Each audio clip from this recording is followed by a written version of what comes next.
definitely for this.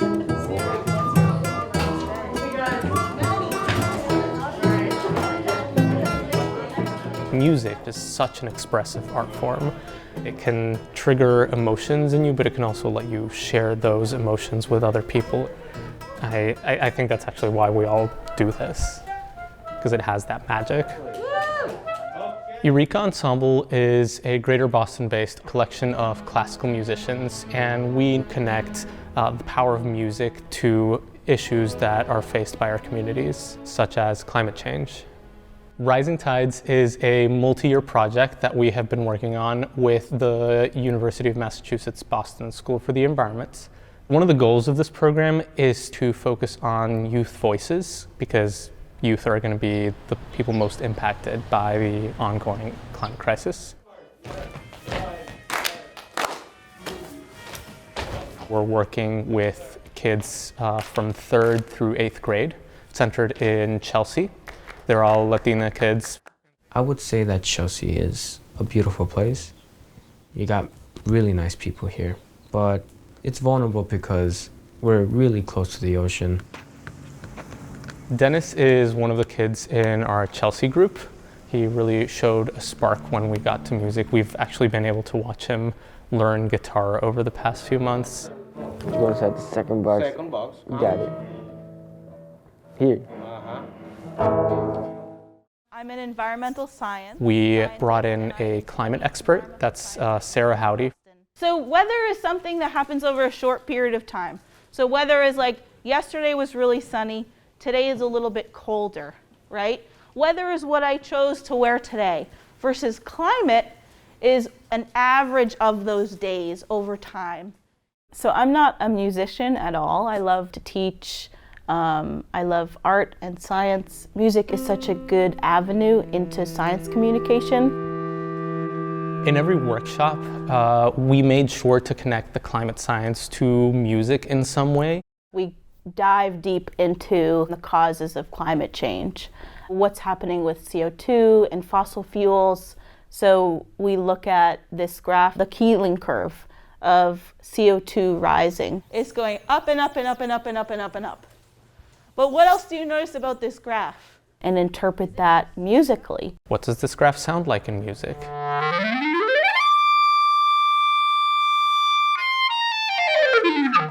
Then we could move on to how does that make you feel?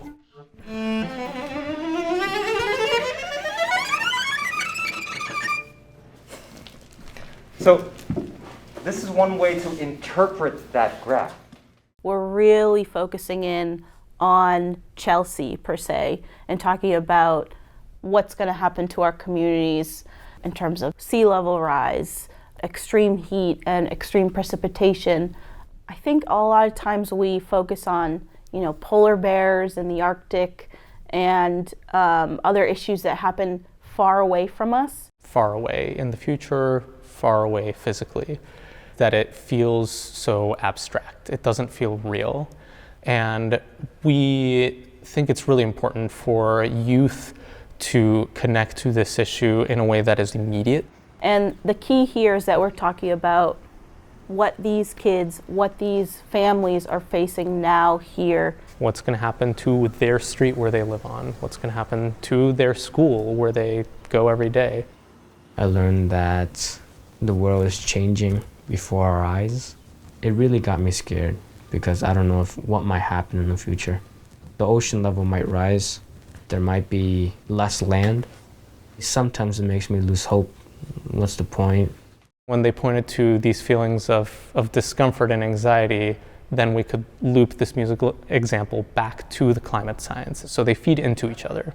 We're all working towards the same goal. We're all having these same conversations. And that's the cool thing about community, when you're not just doing one note by yourself, but multiple notes by yourself. But of course, we live to become better, to achieve the dreams that our parents couldn't achieve.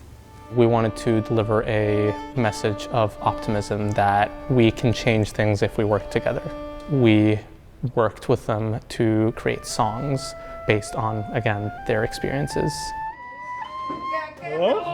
In Dennis's group, at first they were saying they wanted people to feel guilty about the things that they've done, But we developed that message actually with Dennis's help into, here are some mistakes we've made, but we can learn from them and we can move forward.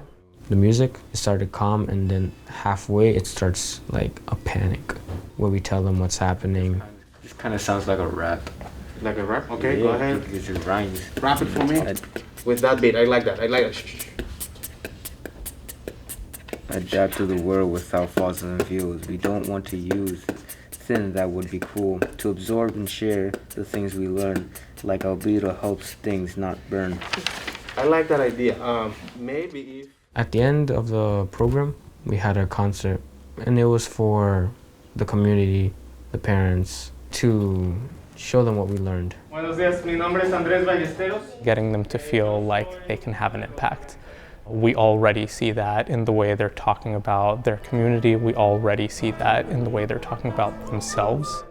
Kids have such a powerful voice, and I love seeing kids express that, and I think it's really exciting. This group of kids, I think, can be a conduit to delivering this message that yes, they can be our future and they deserve to be our future. They're really stepping up to show that, but they also need our help now. We need to start working together now to make changes to preserve the future for them.